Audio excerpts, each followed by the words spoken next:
What is up, fellas? Absolute haymaker dropped 20 minutes or an hour and a half before kickoff that Christian McCaffrey will be out for this game against the New York Jets.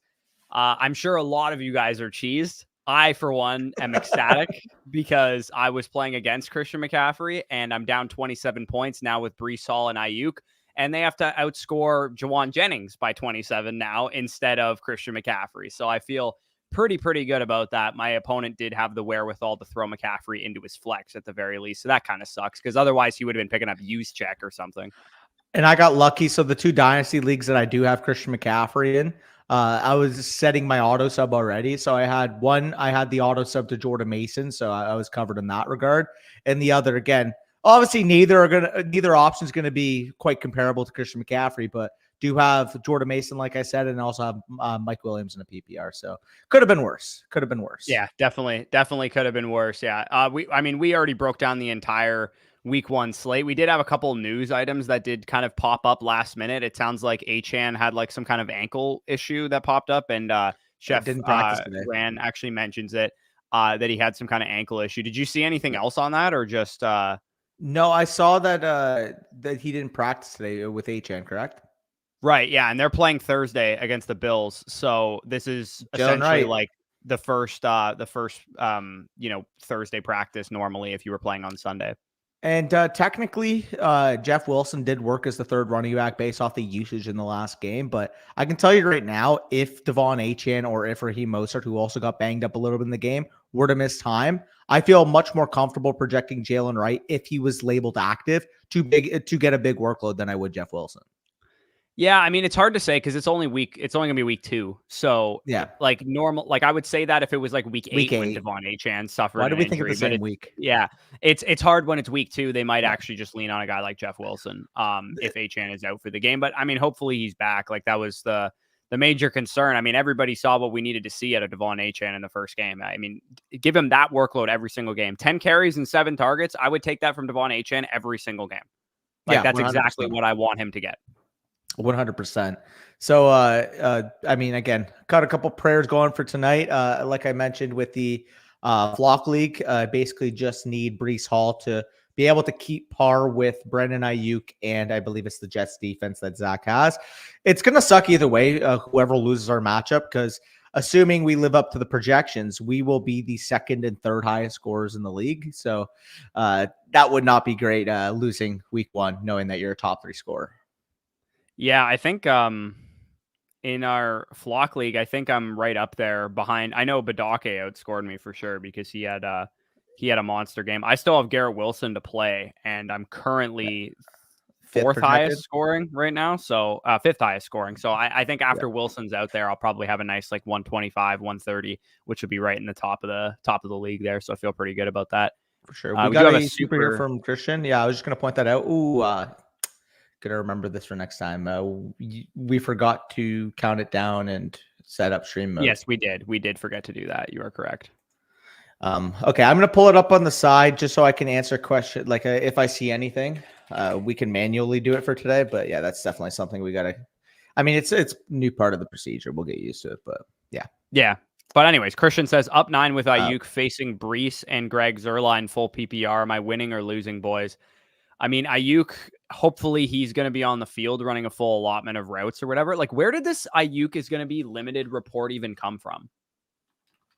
It came from Shanahan himself. I actually reported on it. So on the shorts today, I did a 3-parter, and one of them actually was Christian McCaffrey higher than 0.5 rushing plus receiving touchdowns. So like that's already going to be taken out of it, unfortunately. But part of it was Brandon Ayuk on Underdog is still projected for 6.5 targets, higher or lower. And I mean, it's just a slash lower on that. He averaged 6.56 last year. Obviously, the Jets matchup is tough. And I did find a little bite that said Kyle Shanahan himself said, we don't expect Ayuk to play every single snap. Obviously, he missed a lot of time because he was holding out. We'll see what happens in the game, pretty much is what he said. Yeah, could we have him play every single snap? Because I need him. I hope not. I hope not. Zach has him. Nope. Yeah, I mean, facing Breece and Zuerlein, I would say, Christian, I'm a little worried because Breece, like, I think Zuerlein, this is a field goal type of game. Like, I'm seeing it that way. And then all you basically need is Breece to, like, outscore Ayuk to lose this. So I think you're probably in rough shape here. 35%. Brees might catch like 7 or 8 passes. I think the Jets offense might have some growing pains with Rodgers, and he's not the most mobile guy to begin with. So I could see Brees, and I put it into my TikTok today. For my pick'em is that I think Brees has 4+ receiving and rushing first downs as an easy win for him today. I'll actually put it on the screen right now. I can pull it up. What my pick'em was, but yeah, I feel pretty good about Brees in this game. You guys can see there, higher rushing, receiving touchdowns for Brees Hall, lower 6.45 fantasy points for Tyler Conklin. I mean, Conklin doesn't score a lot of fantasy points, especially in half PPR. He basically has to score a touchdown for him to hit this. You know what I smell from Conklin is like a 7 target, 4 catch, 33-yard type of game. Yeah, like he basically needs like 5 or 6 receptions for 45 yards or a touchdown, which he could score for sure. But I think that's the only way he really burns me on this. And then George Kittle higher than 8.55 fantasy points feels even better now that McCaffrey is out. But I figured Ayuk potentially limited, bad matchup on the outside for the receivers. George Kittle seems like a pretty decent a decent pick there to go for 8.55 fantasy points. Again, he's much more capable of scoring a touchdown than Conklin. For sure. Also, Christian, I see your follow-up. I'm not going to acknowledge it, but I'm not going to acknowledge that. All right. No, I said it like stupidly in passing early, and I'm never saying it again. Trident was the first one in here. He says RB1 is Gibbs, RB2 is Brian Robinson Jr. Should I use my number 1 waiver on Dobbins or target someone else this week? If Dobbins is available, Dobbins is just a good enough absolutely pickup, number 1 waiver wire priority for sure. Yeah. Week at RB2, tight end, need to drop 2 options. He said Trey Benson, Chase Brown, Jalen Warren, Lad McConkey, Romo Dunze. Dude, those guys are good RB2 back end options for you. Benson, Chase Brown, and Jalen Warren. Yeah. Like I wouldn't drop. I mean, if you need a tight end, then you're gonna have to drop somebody like the guy. Which one are you dropping Dobbins for? Yeah, that's a good point. I'm dropping Benson for Dobbins personally. That would be who I would drop. I mean, can we at least see the news till tomorrow because we want to know what Roma Dunze's sprain is? Because who knows? Like apparently Puka Nacua has already been put on IR. If it's a serious enough sprain, been put on IR already? Yeah, for 4 weeks. Wow, shit, 4-week IR. But that's what I mean. So like, I would at least wait until tomorrow, see what the news is with Dunze, because he may as well just get added to the 4-week IR, and then at that point you don't have to drop any of these options. But assuming that he is not added to the IR and he's expected to be back in the next couple of weeks, apparently it is viewed as a minor sprain, which is the best news we could have possibly hoped for. I believe the report was grade 1 MCL sprain. So yeah, that's like a 2-week recovery. Like he should be perfectly fine, but who knows? Maybe they're playing it cautious. We don't know how they're going to play it, but yeah, just wait till tomorrow to make that decision. If everything holds as today, it's probably got to be Benson, but yeah, there's no way I would drop Chase or Warren over Benson. Like Chase and Warren can both be like very you just have too stacked of a team, bro. Holy crap. You have a good team. Like that's a good problem to have. And again, if you need a tight end, I don't know who you currently have on your roster. Like if you have Njoku and they don't IR him, you are going to have to drop somebody else to start a tight end, which would really suck. And then in that case, it's like I don't even want to answer that question. It's probably Chase Brown, but I don't want to answer that question. In terms of what? If he had to drop, like let's say Njoku doesn't get put on IR, are you just going to drop Njoku? Or are you gonna? Where's he mentioning Njoku? He said I might need a tight end. He said I'm weak at tight end. So I'm assuming he has Njoku or Ferguson is why he's saying that. Well, it depends because we got to know that the severity is. If they are both expected to miss 2 weeks, I don't want to drop either of them. So I actually was going through my rest of season rankings and assuming it's a minor injury, both are still like back end tight end 1, low end or high end tight end 2 options. Because I'll be honest, like if you need to drop, if they don't, if you need to, then yeah. If they don't get put on IR, do you drop them or do you roster 2 tight ends? I mean, given that team, you drop them. Yeah, I think you probably do, right? Yeah. I mean, like if you pick up a likely as well. Yeah, exactly. Like I think you'd probably have to. It's probably shallow league that Trident is in. I will quickly. I was just gonna say I'll quickly talk about my rest of season. So the one I struggled with most is this range, Corey. So would you take Isaiah Likely or would you take the injured guys with Njoku and Ferguson? Because that was what I was debating between. I'll tell you what I ended up on. So, I mean, I guess what you're asking is, would you drop them for Isaiah Likely if you had the choice, essentially? So for the reference, I have all, including Hawkinson, I have Likely plus the injured guys all within my 10 to 14 range. I want to know how you would prioritize them. And the injured guys I'm talking about? I would rather have Njoku and Ferguson, even if they're going to be out a couple weeks, than Isaiah Likely personally. What about Dallas Goedert? Because that's I the would rather 11 have today. Likely than Goddard. Okay, because I have it right now: 10 Likely, 11 Goddard, 12 Ferguson, 13 Njoku, without the knowledge of the injury. Again, if it's a 2-week injury, I agree, I would put them over. But if it's like a 4-week injury, I think you just take the point equity of the next month of Likely, and Goddard's probably the bigger debatable one because he just doesn't simply have the same upside that both those guys have, assuming they're back healthy. But that was the major ruffles I made with my rankings. TJ Hawkinson, I moved to 14 because I do view at this point, if they're all missing 4 to 6 weeks, Ferguson and Njoku, Hawkinson, they all have similar profiles, so I think they should be treated in a tier. But of course, if Ferguson and Njoku have shorter timelines, there's going to be a tier discrepancy between them. We were talking about it today. I was looking at Colby Parkinson's usage, man.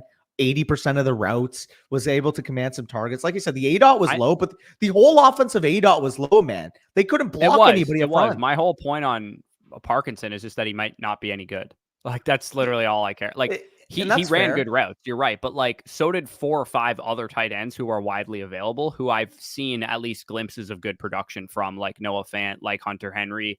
Again, even K-Dot and guys like that. Like, they have solidified roles just like Colby Parkinson does. Again, if you're going to play the bump of without Puka Nacua, he has a chance to command more targets. That's definitely fine. But to me, he would be very clearly behind Fant and Henry. And he would be behind Kraft too if Kraft didn't lose Jordan Love. Yeah, the Kraft I wanted to raise. I actually ended up putting him at 22. So in terms of the top 25, he is at 22 because of the uncertainty around Jordan Love. The other one that I was actually shocked about with the usage, Theo Johnson had 76% of the routes. Like, he did, and so did Jatavian Sanders. He was over 75% as well. They are both top 25 tight ends for me rest of the season because obviously, like, again, if the offenses show more signs of life, I think you can consider them mid tight end twos. Like, this is the week of like the young emerging tight end in terms of like the lower rank guys. With both of those guys too, like, they're in pretty wide open offense. Is not a whole lot of target competition there. For sure. And then the final thing I'll say about tight ends, then we'll get back to some of the chat. Sorry, we're taking a long time just talking about tight ends, so appreciate you guys for sticking. The other major mover is, where did you end up with Andrews? I'm doing my rest of season rankings tomorrow morning, so I actually haven't touched them at all. Like, I'm going to be updating them tomorrow morning. And for those of you guys that are wondering where you can get our rest of season rankings, they will be available on Flock Fantasy, and Danny's, by the sounds of it, are already on there. So mine are rankings, will be there. Mine are in the Fantasy Pros. I'm actually going to adjust them to the site tonight, like right after the game. Yeah, like I'm not even going to do them in Fantasy Pros because that's fair. We're not making a rest of season rankings manifesto, so I'm just going to do them on the site and adjust them straight from there. It honestly just helps me organize them, and then I know it's more work, but it, like, mentally it just clicks, so I just transfer over. But anyways, the other one, Ravens tight ends, number 8 Andrews, number 10 Likely. Like I said, they're both going to be top 12 options for me. That's where I ended up on both of them. The one that may cause a little bit of disagreement is I did move Brock Bowers ahead of Mark Andrews. From what I saw from Brock Bowers versus what I saw with Mark Andrews, to me, that's an overreaction. I don't think it is. I like Bowers. I feel pretty good about him, but I think it's an overreaction. And I think it's fair because the offensive projections of the two teams, the Raiders just don't project well. The Ravens do, but like, Bowers got the usage and he looked good, man. And that's really all we could have hoped for. Yeah, no, that's absolutely true. But like, that, neither of those two things really shocked me. Yeah. Like, it's not new information on Bowers. Like, I think he was going to look good, and he got that. Like, obviously there was the outside chance that him and Mayer were going to split a little bit more, but I don't think I learned anything about Bowers. I would disagree because I did think we learned a lot in the sense that we always thought, okay, rookie tight end, even though this is the best rookie tight end we've seen, there's always the risk that they start out slow, a la Trey McBride, a la a lot of the rookie tight ends we've seen in the past. The fact that he already was the clear tight end 1 in terms of usage in week 1, like, I thought, okay, maybe by week 4, week 5, they may slow transition him. It didn't happen. Like, he just got the full assortment of routes right away. Oh, yeah.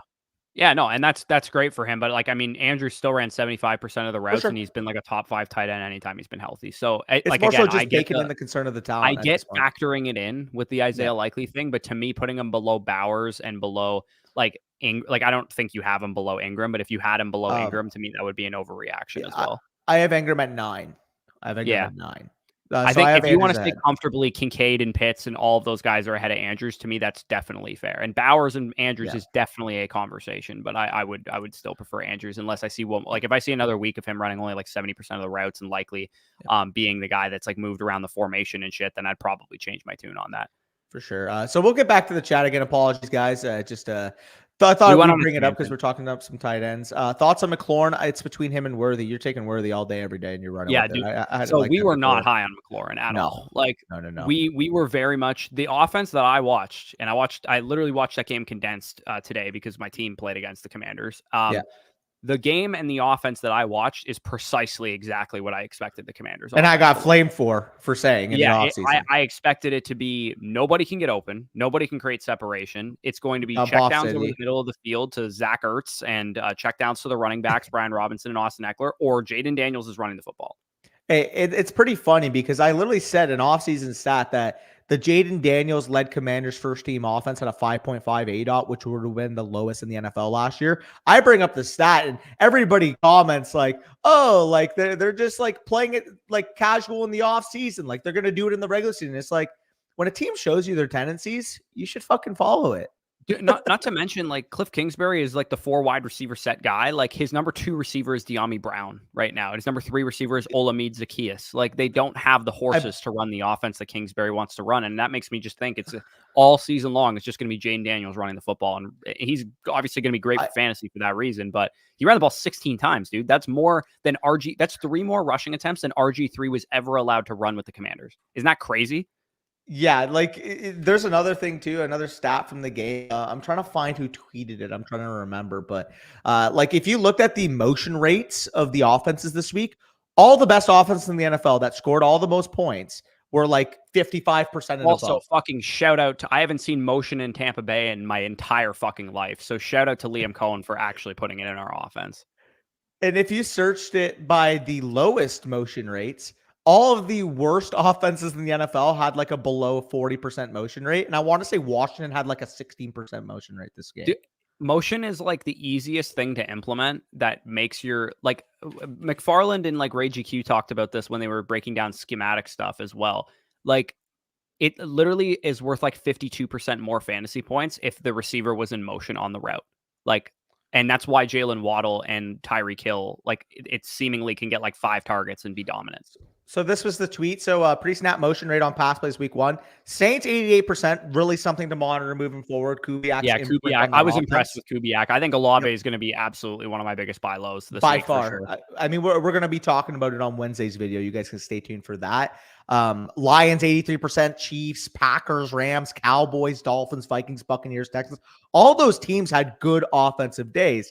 You go to the lowest motion rates, 12% from the Browns, 21% from the Broncos, 23 Panthers, Bengals, Titans, Colts, Cardinals. So it's technically not 16%, 35%. Sorry, I meant to quit. My apologies. But either way, what do all of these teams have in common outside of maybe the Cardinals because they put up 28 points? They all had fucking awful. I mean, the Colts as well, but they all had awful days outside of those teams on offense. Yeah, well, I mean, even the Colts like probably could have had a better day if Richardson had thrown a couple more accurate passes. But yeah, it goes to show you, man, like there's no reason not to use it. Like realistically. Yeah, like literally. Nice correlator. Yeah, there's literally no reason not to use it. Like it doesn't hurt you. It's easy to implement. It's not that confusing for schematically like your quarterback to understand. Like I don't understand why teams don't run it like 80% of the time. Like for sure. Everyone did. Appreciate that. Another super here from Serge, up by 14 in a full PPR opponent has Garrett Wilson. Had CMC, of course. Mason is already rostered. Braylon or Garendo. PS. Wait, I just read the last part. I read that part first. It's got to be. I mean, you're looking for a Hail Mary here, and I just personally don't think Garendo is like pro ready at all. I think I saw Braylon Allen look good, so you're hoping that Braylon Allen looks decent. I think. And maybe Breece Hall leaves like for a quarter or something, and like Braylon Allen gets like a touchdown out of it.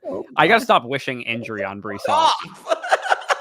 I have so much Breece Hall. I gotta stop saying this, but bro wants me to ruin my brand in the flock league. Fuck. Braylon Allen is the higher ceiling play this week, in my opinion. Even though Breece is gonna play and McCaffrey is out, I actually quite expect Jordan Mason to get most of the work. If you wanted to fuck around with Garendo and just be like, you know what, CMC's out, I'm gonna play a guy that could get work as a result.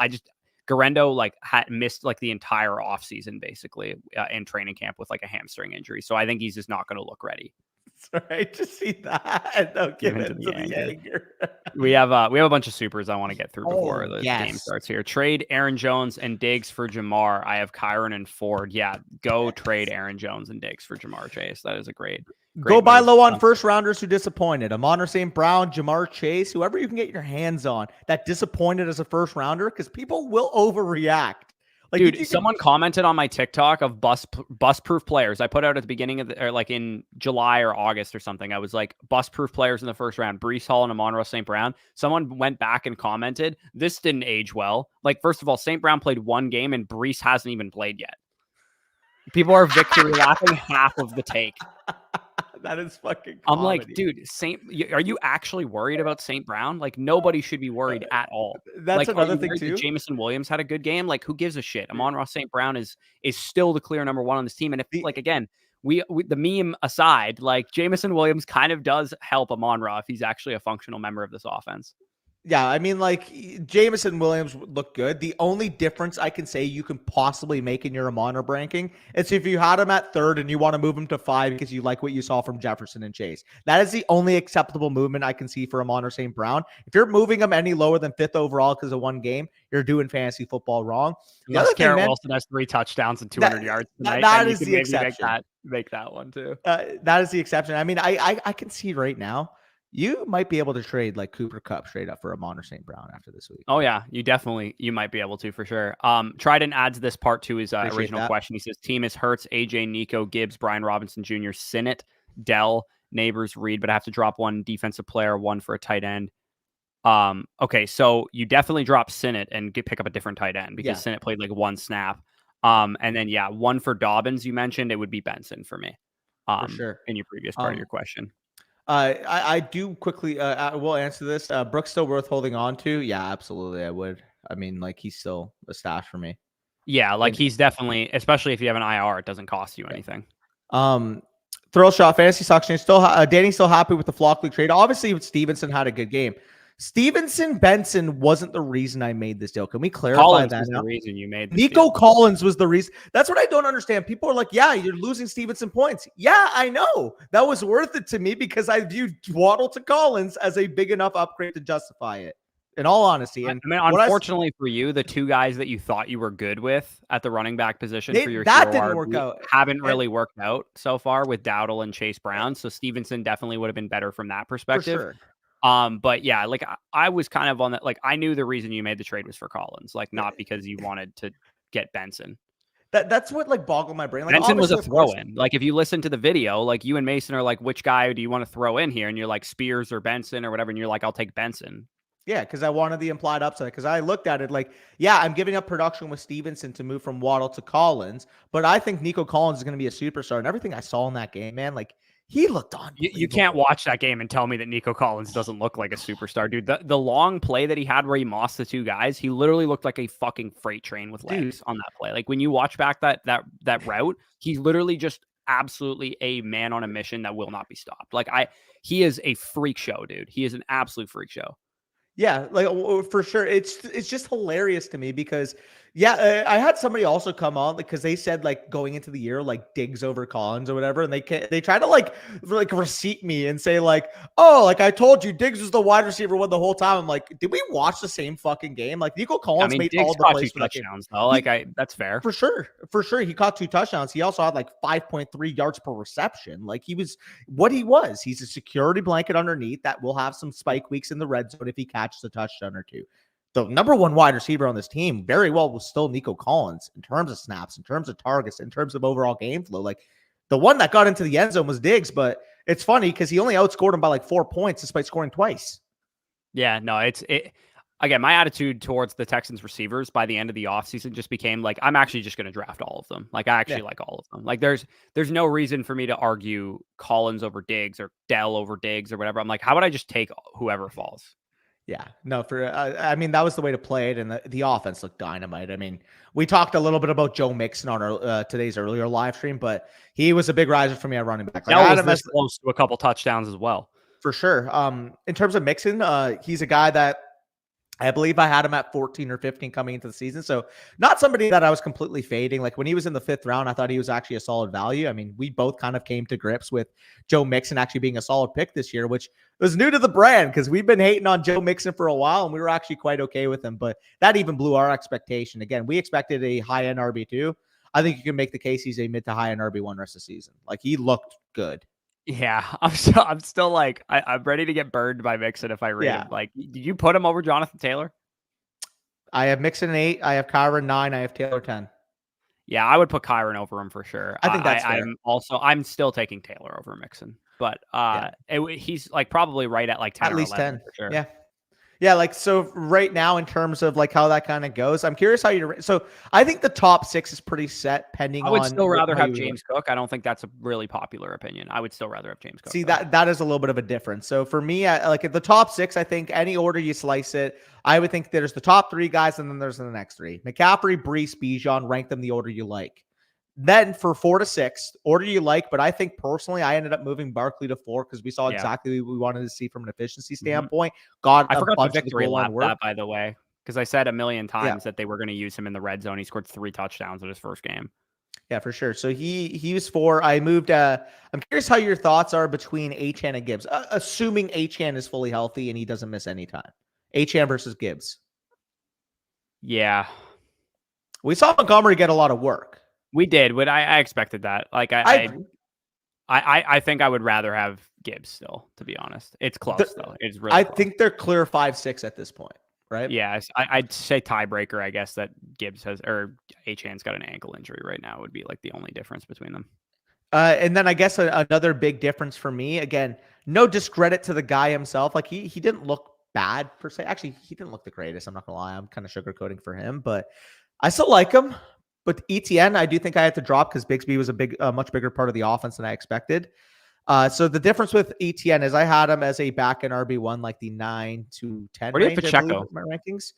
So he's at 7 for me. And I don't know if that's too high. I don't know if he should be the head of the Mixon, Kyron, Taylor, Cook area, but I would like, put him at the head of that tier. I think that's how I have it right now. I don't think so. ETN obviously I think has to drop a little bit. He's but 14 gun to my for head, me would right I now. rather have ETN or Joe Mixon? Like I like Joe Mixon. I think he looks great right now, but I would still rather have Travis Etienne, I think. And I think that's fair. The way I have it right now is, like I said, Pacheco 7, Mixon 8, Kyron 9, Jonathan Taylor 10, James Cook 11. I put Josh Jacobs at 12, and that might even be a little bit high with no love. I might actually drop him below the next few guys. So I'm actually going to make that adjustment. I had Jacobs at 12, but knowing that there's no love, I think you got to rank Walker and ETN ahead of him. That was the other one. Walker, I moved up a little bit. Yeah, so Assuming Walker over you put Walker over ETN, you said? Yeah, I moved Walker over ETN. Yeah, I'd be close. If we see another week similar to the one we just saw, I would get there after this week, but I would still rather gun to my head have ETN over Walker because the receiving upside I still think is much higher for ETN, even if he's going to lose a little bit of work on the ground to tank. For sure. I think they're back to back regardless, though. It's anyways, let's rip through these supers here. Jay Dalla, we're yapping away here. 10-team PPR, 1 flex. Team is Hurts, Gibbs, Achane, ARSB, Dell, Kincaid, McBride. I don't know how you have both those tight ends, but bench Jaden Reed, Javonte Williams, Dobbins, Brian Thomas, Chase Brown. Thoughts on sending Kincaid for Higgins? In a 10 team, I think you can aim higher.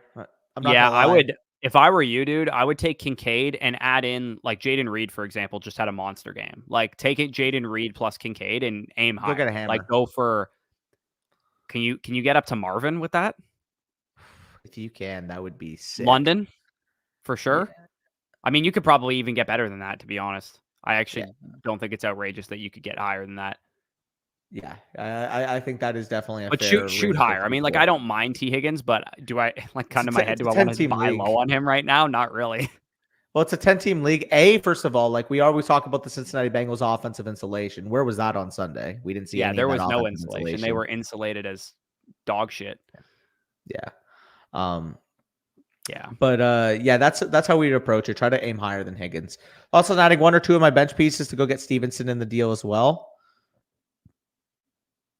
So yeah, I mean, I guess that's also buying high on Stevenson because I honestly think he's going to kind of crash down from that RB1 performance. Yeah, Jay Dalla, honestly, like I think you're thinking laterally instead of vertically right now. Like, is Higgins for Kincaid a fair trade? Probably, considering you have McBride. I just would like rather take Kincaid plus Brian Thomas Jr. or Kincaid plus Jaden Reed or whatever. J.K. Dobbins also too just had a monster game. You could sell high on him potentially and go after somebody better like than T. Higgins. As much as I think T. Higgins is fine, it's like you could probably get like is Is J.K. Dobbins plus Dalton Kincaid getting you like Chris Olave right now? Like it might legitimately. Like with people are reactive at the early portion of the season. People might be thinking that J.K. Dobbins can be an RB1. I got to say this right now, Bush.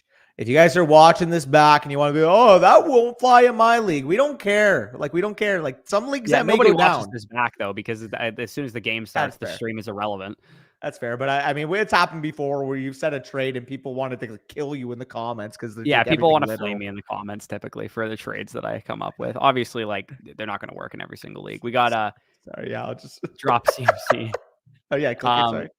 Cody has a 499. He says, Bush, I took the trade sending my Worthy and Dobbs for Burrow and Tank Dell, adding to Breece, Chase Brown, Drake London. Yeah, I mean, it's so funny because Tank Dell and Xavier Worthy are basically the exact same projection and exact same player. Like, they're basically the same player. Like, I would honestly say after what we saw in week, actually, I don't know, though, because you have more of a target commanding tight end in KC. Like, the reason why I was going to say is I think Tank Dell, obviously, at the wide receiver position has more of a, I mean, then again, Marquise Brown was out too. Yeah, they're literally the same projection. They're the same exact player, dude. They're the exact same player.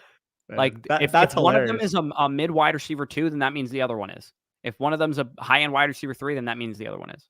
They're exactly the same projection, pretty much. They're undersized, fast receivers who are going to be big play threats. That's exactly what they are. Also, I need to acknowledge this, but it's just like, this is going to sound random, but is Christian McCaffrey being inactive for week 1 Monday Night Football after no reporting throughout the weekend like the biggest fucking fantasy football bullet we've ever seen? Yeah, that is pretty crazy. I mean, there was reporting that he was like, a little bit somewhat questionable, but I'm surprised that he was inactive for sure. Yeah, that was wild. JMO's my ultimate wide receiver 3. Been waiting for years for the blow up number 2 wide receiver in the Lions offense. Value. Hey, look good. We've taken some victory laps. I'll take an L here. Like I think Jameson Williams looked a lot better. So, and again, I kind of did warm up to him towards the end of the offseason where people I was like, dude, the coach speak is just all good for this guy. So there's a good chance he probably did take a step forward. I'm still semi worried about Jameson Williams because he's still like an McCaffrey. Wow. Anyways, last thing on Jameson Williams is like, he's probably going to be a boomer bust guy because that's just kind of how he is. But going over 100 yards after having one game of 4+ targets in his career before that, that's a hell of a step forward that he took. Question. So if that's right, and Christian McCaffrey misses this week and he's out next week, we know he's out 2 games automatically. Does he instantly become RB3 rest of the season? Yeah, I agree. Yeah. I mean, he's hurt enough too that it's affecting his season already. And again, part of why we always talk about old running backs, it's not like we're trying to predict injuries. It's that ticky-tacky stuff comes up during the season, and young running backs like Breece Hall, for example, will bounce back faster than Christian McCaffrey will off of a calf injury or whatever. It's just the nature of how much wear and tear is on McCaffrey's body versus Breece's. I gotta stop talking about Breece getting injured also. Yeah, you need to fuck off with that, seriously. I literally need to stop. I'm almost reverse jinxing it now. Now I'm gonna don't even say the jinx word now, for fuck's sakes. I knocked on wood. We're good. Okay, Smooth Criminal says, hey fellas, got offered Kincaid, Swift, and Javonte for Pitts and Pollard. Shallow. Yeah, what Pitts the hell? And Pollard. I want Swift and Kincaid is kind of a wash. I'd slightly prefer Pitts. Or sorry, Swift. I would prefer Pitts. Kincaid and Pitts is kind of a wash. Sorry. It's a shallow 1 flex league though. And do you feel good about either Swift or Javonte? I would rather have both of those running backs to Pollard. So that's shallow 1 flex league. Yeah. You can use them in other 2-for-1 upgrades too, potentially. If Swift has a big game, you might be able to trade Swift plus one of your other pieces to go after somebody else. I don't know. To me, I just look at this and I'm genuinely a little concerned about what I saw from Kirk Cousins. And this goes back to the lateral trade though. I would rather tier up if I'm going to trade. Yeah, that's a good point. If you could tier up, I would rather do that. Yeah, if you can, honestly, if it was Pitts plus Pollard and you could tier up to for example, Kelsey or McBride had an off game, them plus a running back who kind of disappointed. At that point, what if it was Kelsey plus what running back was semi disappointing in week 1? That was 7th and 9th round. 7th and 9th round, maybe. I mean, Zamir White was really disappointing. Yeah, but he sucks. Yeah, he's probably just bad. One that you would buy in this type of deal. Chase Brown. I don't know. Would Probably you somebody do better than him. Would you do Kelsey plus Chase Brown for Pitts plus Pollard? I think I would take Kelsey and Brown. Yeah, I would take Kelsey and Brown. That might be available right now. That's why Yeah, I'm just yeah. spitballing. I mean, even like Laporta didn't have a great game either. You could maybe try and get up to him as well. Wait.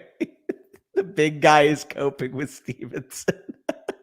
Yeah, he is. Tyler Johnson. I love that you guys know some shit DeMarcus. about our league now because of the Flock League yeah. YouTube channel. If you guys have no idea what we're talking about, by the way, link in the description of this stream is the Flock League YouTube channel, which is me, Danny, Mason, the land guys, the domain guys, and Sal Vetri. We all did a draft together in Austin, Texas, and we're going to be documenting it all season long. The first vlog for that will be coming out Tuesday morning or Tuesday afternoon, I believe. And it was a ton of fun. Like throughout the week, we're all talking shit about each other. Sal basically goes, "Oh, sorry, Corey. Like it looks like I took over your fantasy matchup from you on Thursday night, and I'm literally already won unless Garrett Wilson fumbles and gets injured. That would be the only way I would lose because I'm already winning and I have Garrett Wilson left to play and he's done. But anyways, a fun channel. Definitely check that out. That's linked in the description. D-Rob, by the Tyler way. Johnson or Demarcus Robinson. I mean, we had this conversation earlier, but for me, I think it's Demarcus Robinson just because, I mean, they both had 8 targets, which is encouraging for Tyler Johnson. And Johnson was once considered like a nice young upside receiver, but Robinson was pretty good to close out last season and he ran way more routes. It was like 93% to 75% or something like that. So I think I prefer Robinson, but if you can't get Robinson, he's the more expensive guy and you want to go cheaper and grab Johnson, I don't think that's a bad idea either. Yeah, the reason why I go DeMarcus Robinson too is he affects a different level of the field than Cooper Kupp versus Tyler Johnson kind of affecting the same level. And maybe you could make the case that, Tyler Johnson out, Puka Nacua out, maybe he fills in the Puka Nacua role. But to me, the way I kind of view it actually is that Cooper Kupp's just going to dominate all first and second level targets, and they need a guy that can win down the field like DeMarcus Robinson can. Yeah, absolutely. Hurts or AR rest of the season? Definitely Hurts. And in my home league, when I was out Friday night having a couple Casamigos and soda, me and one of my buddies were talking about trading Hurts for Anthony Richardson because Calvin took 3 of his first 4 picks were Philadelphia Eagles. He took AJ Brown in the first round, Saquon in the second round, and Jalen Hurts in the 4th round. So he has the Eagles onslaught, and for some reason, Hurts is the one that he wants to trade, not one of the receivers. Okay, wait. Pause. So he has full investment into the Eagles offense with Barkley and with AJ Brown, and he wants to trade the one that would enable them to get points. He likes Richardson too, and I have Richardson, so I'm hoping I can make. There's no correlator there. I know. I'm hoping I can make a Richardson for Hurts type of trade happen in my league this week. I'll keep you guys updated on that. And then Wilson or Chase rest of the season. It's Chase. Come on. I don't think anything that happened on Sunday would sway me off of Chase unless Wilson just goes fucking berserk tonight. Like, what stat line would Wilson need? 260 and 3 touchdowns? Like 17 targets for like 200 yards and 3 tugs or something like that. Even then, like you're just looking, it's like, yeah, of course, like Chase is capable of those games too. It's like the car versus the mystery box. It's like Garrett Wilson. You could get a car, or you could just take the car that's over there and Jamar Chase. You know what I mean? I don't even know if I use the. It's like no, I mean it's like it's Lambo versus mystery box. It's like Wilson could be a Lambo, but Chase is already one. It's just like Wilson, in my opinion, could be a slightly faster Lambo just because he's the clear number 1 of his team. Yeah, maybe a newer model Lambo for sure. Yeah, with Puka out, Colby value to the moon. Yeah, I mean I don't know about to the moon. Hey. I apparently I'm the Colby Parkinson guy because I actually do like him. To be fair, I was taking him a lot more in best ball than you were. So I've always been like believing on him this offseason comparatively. So I do feel a little bit more vindicated now, obviously after week 1. Yeah. Also, just because Tucker has commented it now twice, JSN. Yeah, I was wrong about the JSN take. I get that he didn't have a great week 1 performance. Okay, I feel it. Yeah, I mean, the Seahawks didn't really throw the ball a whole lot in that game. It was kind of a weird game. Like the Seahawks in the Broncos game was just weird. Like there was 2 safeties. Like it was just a weird game. Like their offensive drives, I swear to God, 4 of the 5 offensive drives in the first half of the Seahawks were like on the 2-yard line, and they got safety twice. So it was a weird game. Anyways, all the way back up to the top here, Benjamin says he was waiting patiently here. Just dropped Jalen Wright for Mason in a 10-team league. Did I make the right call? Absolutely. You made the right call there. Jalen Wright, now that you might get 2 starts from decent stash, but Jordan Mason might be a top 20 running back in my rankings next week. Yeah, and not to say that you can't eventually end up getting Jalen Wright back, but like, yeah, for Mason right now, knowing he's going to get 2 starts, absolutely. I'm curious I'm going to check the ownership on Mason right now. I'm just curious if he's going to be he's over 50%. Trust me. Is he? Yeah. I'm still pissed because Sal picked him up right before I was going to. And I was going to as well. In our flock league, he picked him up right before I was going to. It was really annoying. And I actually just realized I'm really lucky he didn't have like a guy going today because he might have swapped him out for Mason because I'm playing Sal, obviously. But his players are done. So yeah, I mean, it's so funny how like the amount of stuff. I mean, you guys are gonna see the full vlog on it, but the amount of like shit that was talked after that Xavier Worthy fucking blow up week, and then the rest of his team, other than Josh Allen, just like completely fucking. Oh, it was falls so on his funny, face. dude. I'll spoiler alert a little bit. I was like, he wrote me off, but I didn't write back. Well, dude, because my special teams just absolutely carried me. Well, that's right. Like, and I'm not sure if you guys will see the clip I recorded, but I recorded a clip saying like, all you fantasy managers worrying about how well your offensive players are doing. It's a team, man. It is a fucking team game. You need to motivate the kicker. You need to motivate that defense. You can't win without Kiemi Fairbairn and Brandon Aubrey like via Danny this week. Offense. Anybody who had Boswell probably would have thought the same thing too, because he piped like 5 field goals too. Dude, how did I luck into the kicker one and defense one of the week? Like, what the fuck? Yeah, that's pretty crazy. I'm glad I swapped last second. I can't remember who. I think I had the Lions defense or something as like my defense that I drafted, but I was like, wait, Chargers against Gardner Minshew. I will take those instead. Yeah, that was sharp, especially at home too. Yeah, you take that every time. Yeah. Should I try and trade CMC? I mean, you probably got to wait for him to come back. Yeah, this is probably not the best time to trade CMC. Yeah, exactly. Jalen right to the moon. 12-team Superflex, half PPR, Daniels, Higgins, and Roman Wilson or Jamar Chase. Is this a trade? I'm assuming Burner's talking about here. Fuck Chase. Yeah, Chase for sure. I mean, Superflex though. Oh, Superflex. I mean, okay. I thought that was one QB for a second. No, it's Superflex. Roman Wilson is useless. So, and Superflex, you probably take Daniels and Higgins. It just completely changed my answer. Then, if it's Superflex, you take Daniels and Higgins. Yeah, I mean, Daniels might average 20 points a game this year, just running. Like, I think you make the argument of taking Daniels over Chase. I think you make the argument of Daniels over Chase in Superflex. Yeah, like in a start, like not a startup draft, PPR like too. Yeah, especially with Higgins, you're getting a good receiver back too. It's not a bad option, or at least in theory, he's a good receiver when he actually fucking plays games.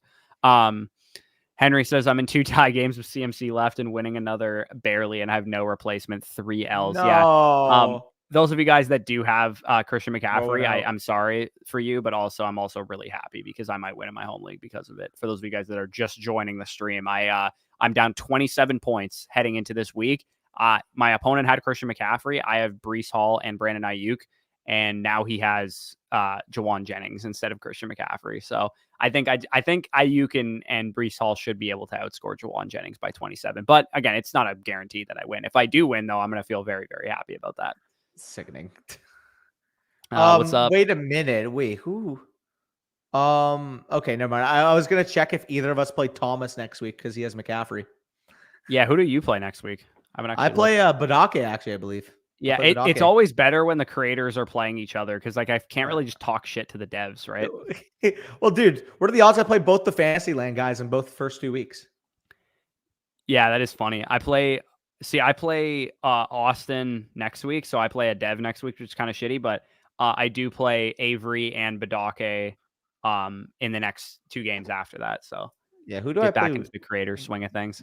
Week 3, I play flockfantasy.com/Joe. I also play Nathan after that. So we'll see. Nathan probably had the most heartbreaking loss of the week. I can't lie. Did you see what happened in his matchup? Did he need points from Puka and then Puka got hurt? It was like an even game going in. Or actually, he might have even been in the lead. I think he was like up by 5 to 10 points going into Sunday Night Football. He had Puka Nacua and the Rams kicker against Cooper Kupp, and he lost. Yeah, it's kind of devastating. I'm not going to lie. That is probably the worst way I've ever seen. There's going to be some bad beats from the CMC news, too. Like the CMC late bomb is going to cause some bad beats this week, for sure. Yeah, just like how Mason's going to be gifted a W because of it. Yeah, what was the situation with him again? So Mason is up by 14 points. Thomas had Kittle and McCaffrey, and Mason had the 49ers defense.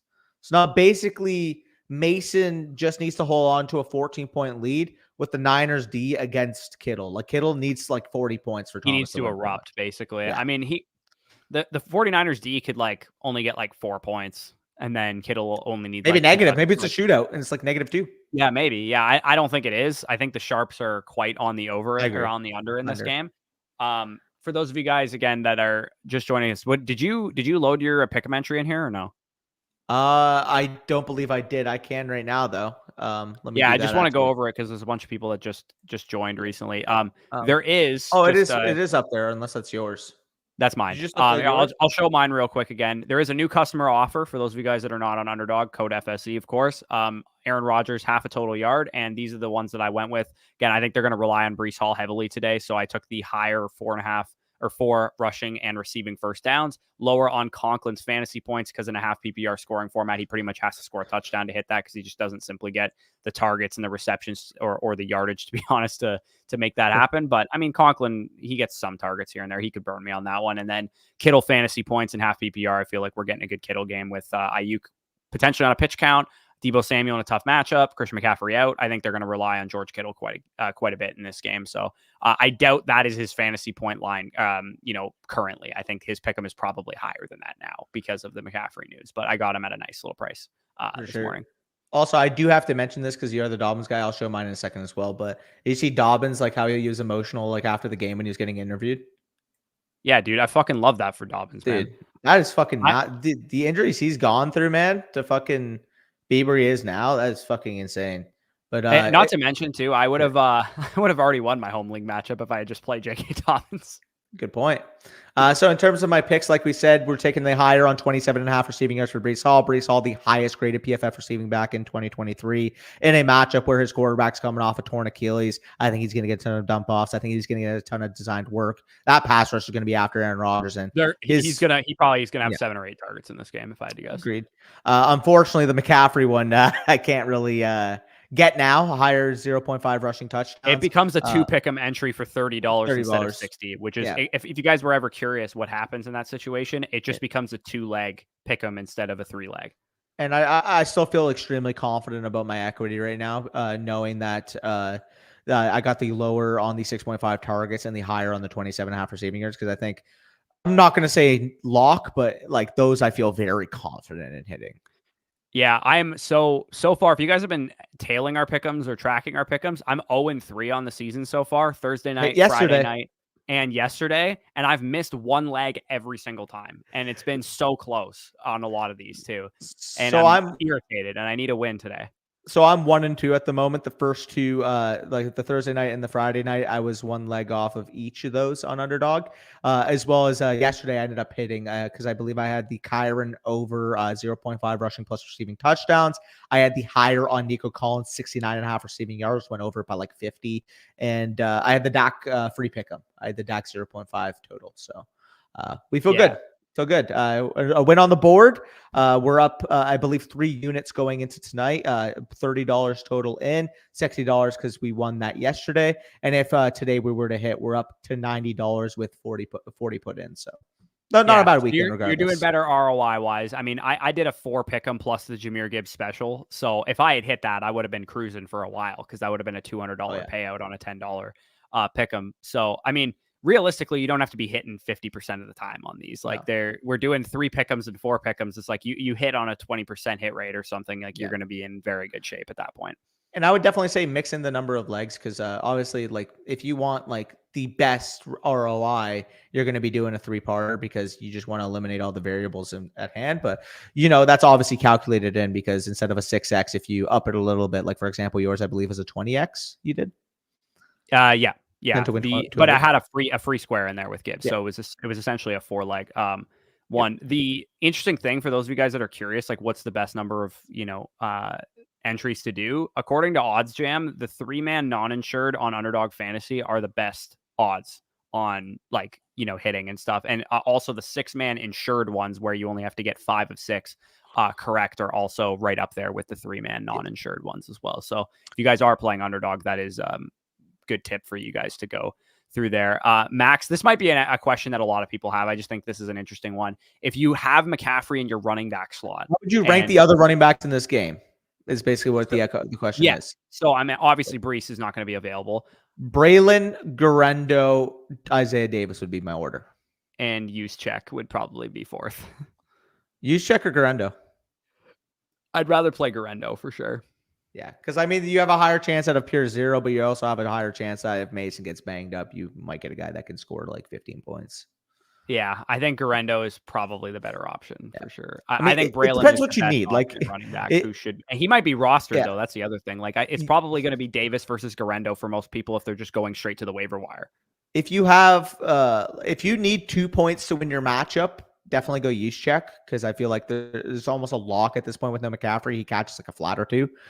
If you need like, oh, I'm down like 13 points, I need a miracle, then you put in like a Garendo or like Braylon over Garendo. But like, Braylon's most likely rostered, so Garendo's probably the ceiling swing for sure. Because if Mason gets banged up at all, then Garendo's going to have to carry the ball. And even, I mean, you know, it wouldn't totally shock me if like Mason was only like a 50% snap share guy and Garendo was going to have some touches. And like Tucker also mentioned too, I think that's a great point. Give the ball to Deebo Samuel. If you guys are doing underdog pick'ems right now, I mean, Deebo's. I'm actually take a look real quick. Deebo may carry the ball 10 times today. I'm not even joking. Maybe he might. I wonder what his higher or lower on rush attempts is right now. By the way, you want to hear this fun fact? So Ashton Genty has 370 plus yard touchdowns in 2 games already. Yeah, Genty's a dog, but he doesn't, dude. He's Ray Davis athleticism though, so like we can't draft him. Dude, I still can't believe that guy in our Devy league said that that Genty has Ray Davis athleticism. I've heard a lot of people say that they're worried about Genty's athleticism. Like, are we watching the same player? Dude, like the guy is like if Jahmyr Gibbs was built like Kareem Hunt. Yeah. So why is that the most accurate fucking comparison? Sorry. Literally, yeah. But like George Kittle's fantasy points won. I think, what did I get it at? 8.35, I think it was. Where is it? Yours 8.55. So it's up to 8.95 now. I think the receiving yardage is still a nice prop on him, or for Kittle. I think that's a good pick him for him. What's the Ayuk targets? The rushing yards on Deebo 20.5. I also quite like as the higher there. They pulled the Ayuk targets down, eh? That's not on. They anymore. did, yeah. Wow. Did. I got that. Do they have a Mason? They don't have Mason to score. I think that would have been a good one too. Hey, I do have to give myself a little pat on the back, because both in our Sunday morning live stream as well as even because I was actually like messaging in Mason's chat a little bit, but I was talking about with Mason and obviously in our own live stream about where we should be ranking Mason, not Dodd, but Jordan. Where should we rank Mason Dodd? But I actually brought up the point. I'm like, I think you have to have him in the early 40s at the minimum, because you do have the potential upside that he will have standalone value, assuming McCaffrey plays. But there's still the little bit of implied upside that McCaffrey randomly gets ruled out. And I mean, that actually like literally happened. So, I mean, I'm not going to victory lap that I had him at like RB 43 on the week, because that's going to end up being completely wrong. But I think a lot of people would have had him even lower, just assuming McCaffrey would get a 4 Wilcrest roll. Yeah, no, for sure. I think I'm taking a look real quick at OddsJam and what are the fantasy tool that they have. I just want to see which pick'ems they like the most. So they like the under on, or the lower on Ayuk's receptions. I don't know if that's even live anymore. It's not. Doesn't look like it. I got the targets lower, so I feel good about that. Yeah, so they like the lower on his receptions. They also like the lower on Deebo's receptions, which also doesn't appear to be live on here anymore. They do like the over on Breece Hall's receptions. Wait, Deebo's still only at 20.5 rushing yards? That's the easiest higher I've ever seen in my life. Yeah, no, that's what I said. Wow. 4 receptions for Breece Hall. They really like. They give it a 53% chance of hitting based on some of the sportsbook information they have. So, I mean, we're kind of building one out on the fly here. I still like the Conklin fantasy points, but if you guys wanted to build out a three pick 'em here with Deebo, with Kittle, and with Breece Hall, I think that's actually a decent one as well. So we don't usually build these out on the fly, but I figured we're just killing time at this point. So yeah, I mean, we're shooting the shit with you guys again. Appreciate all of you for being in the chat right now. If you are watching, you do enjoy the content. Maybe you're new to us. Maybe you haven't seen us before. Hit that like button. It does help us a lot in the YouTube algorithm. I'll be here tomorrow bringing you guys the top 10 waivers. Again, I believe kickoff is in 5 to 10 minutes. So we'll shoot the shit a little bit more, answer some more questions, and then sign off here. Yeah, I'm gonna, because we're like way behind on the chat, I might just like highlight anything that's interesting. Okay. Just kind of skim through and be like, is anything interesting here? Carlos said I traded Worthy and Corum for Hurts, then flipped Hurts, Montgomery, and Ayuk for Wilson, Nico, and Cook. You cooked, so that is great. Love that move for you, Carlos. I hate that I have to ask full PPR, Ayuk or Mason in the flex tonight. Nobody actually had this question yet. What would you do in this situation? In a full PPR league, it's Brandon Ayuk versus Jordan Mason. Who are you playing? Brandon Ayuk versus Jordan Mason, full PPR. The answer is Jordan Mason. Look at the underdog projection right now. Look at Jordan Mason on underdog. Over under 14.5 carries, or over under a higher or lower 14.5 carries. My apologies. Higher or lower 14.5 carries. I believe the higher or lower on his receiving plus rushing yards. His fantasy point projection is 3 points higher in half PPR. It is half PPR, so it's a little bit different, but it's Jordan Mason. You're getting guaranteed touches. You don't have to deal with the potential doghouse that Ayuk might be in. It's Jordan Mason. If we knew right now, I'll live by the sword, die by the sword. I'm playing Ayuk there.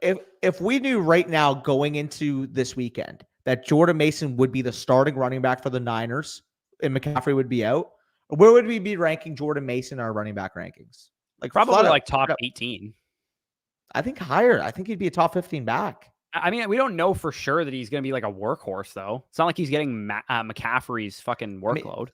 I agree, but at the same time, there's still 4-point home favorites implied for 24 points, touchdown equity on the top offense, and his competition for touches in the backfield is a fullback and a rookie running back. Yeah, no, you're right. Like it's not a good situation for sure. The game is actually about to kick off. Jason asked, I wish we could stream the game, but unfortunately YouTube will hate us if we try and do that, and we'll get demonetized. I wish there was an option that NFL wasn't so finicky eventually that on Flock Fantasy literally watch the game with you guys, but eventually on Flock Fantasy, maybe we have to bring that up as an idea to Mason. That would be like awesome. Imagine that. Yeah, but the only problem is we can't charge for that though. That's because we're not allowed. Yeah. Like we could do a watch along where we're not showing the game, but we can't. Yeah, okay, yeah, like a live chat. Yeah, like a live chat. Yeah, I mean, I guess you could do that on YouTube. I don't know. I was just brainstorming. NFL is finicky, obviously. That's a good point. Yeah, no, you are completely right. My apologies. But anyways, appreciate you guys for joining us again. Like the stream if you enjoyed. I did a video called Time to Panic like 3 or 4 hours ago. If you guys want to check that out during halftime or whatever of the game, definitely go ahead and do that. Also, I see one last thing I quickly want to answer. Ayuk versus Waddle straight up. In my rest of season rankings that I updated today. So the 11 to 14 range, a little sneak peek, because we'll talk about a lot of these guys this week as well, but I have Waddle at 11. I have London at 12. Again, I could lower him as well, but I'm going to give one more week benefit of the doubt. I have as my wide receiver 13 rest of season. Can you guess? Jalen Waddle. He was 11. Oh, Rashee Rice, because you're a Glazer. Rashee Rice 13, Ayuk 14, Debo 15. I like Rashee Rice, but there's no way I would take him over Brandon Ayuk. Not a chance. I think that's going to be a common theme. Maybe. Week. In full PPR, I mean, he's a slant god, so he's going to catch a lot of passes for sure. But I would definitely take Brandon Ayuk. I'm still taking Jamar Chase, by the way. But yeah. Yeah, I want Chase there as well. Anyways, we're going to sign off again. Like the stream. Stay tuned for the waivers tomorrow. Follow the TikTok too. I'll be doing my waivers over there. And I do pick'ems during the week as well. And I'll probably be talking about some trade targets and such like that. And we will be talking trade targets on Wednesday. Probably some rest of season risers and fallers one of the next couple days as well. Matchups that matter Thursday. Running back, wide receiver tier list. You guys know the drill. Yeah, stay tuned for all that. Check out the site, Flock Fantasy too. If you guys have any fantasy questions for us, you can see it linked down below in the description of this stream that you can directly ask us questions on there, and you can put your team in. We'll give you an audio response there. We'll send you back a file there and give you our rationale. We can go fully in depth on it too, because like obviously we love the super chats and we love that you guys are supporting us, but that is a better way to support us because we can give you a better answer as well because we're not limited in terms of time. We can kind of answer that whenever we want to. So definitely check that out as linked down below in the description. But with that being said, peace out. Enjoy the game. RIP CMC owners.